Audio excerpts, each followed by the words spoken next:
Ball भी क्या होता है, एक गोला होता है। जैसे कि ये बोतल, बोतल किसका रूप होता है हमारा, गोला। गोला का नहीं, बेलन का रूप होता है। किसका रूप होता है, बेलन का। जैसे कि कोई भी ऐसे तीन आकृतियां बना ले हम यूं हाथ से, ऐसे यूं किताब पे, तो ये क्या बन गया, त्रिभुज बन गया। क्या बन गया, त्रिभुज।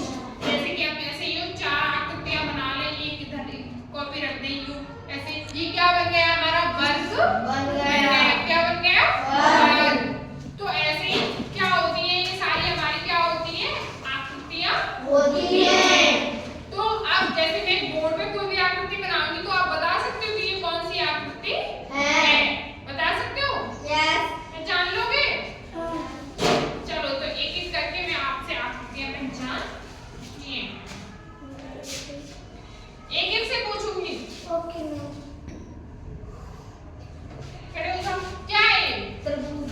त्रिभुज। इसकी कैसी है, तीनों भुजाएं आमने सामने मिलके क्या बना रही है, एक त्रिभुज बना रही है, तीन एंगल बना रही है, तो क्या आएगा ये, त्रिभुज। हटो जाओ शिवानी, क्या है ये,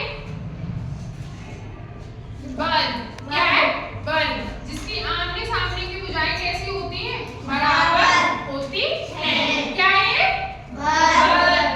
क्यों, क्योंकि इसकी कैसी है, आमने सामने की भुजाएं कैसी है, बराबर है। खड़े हो जाओ। ये क्या है, आयत। क्या है, आयत। इसमें क्या है, ये इसके बराबर है, ये भुजा इसके बराबर। तो आमने सामने की भुजाएं कैसी है, बराबर है, तो क्या है ये, आयत। बैठो, खड़े हो। क्या है ये, गोला। क्या है, गोला। इसी प्रकार क्या होती है, बॉल भी हमारी क्या होती है, गोला होती है।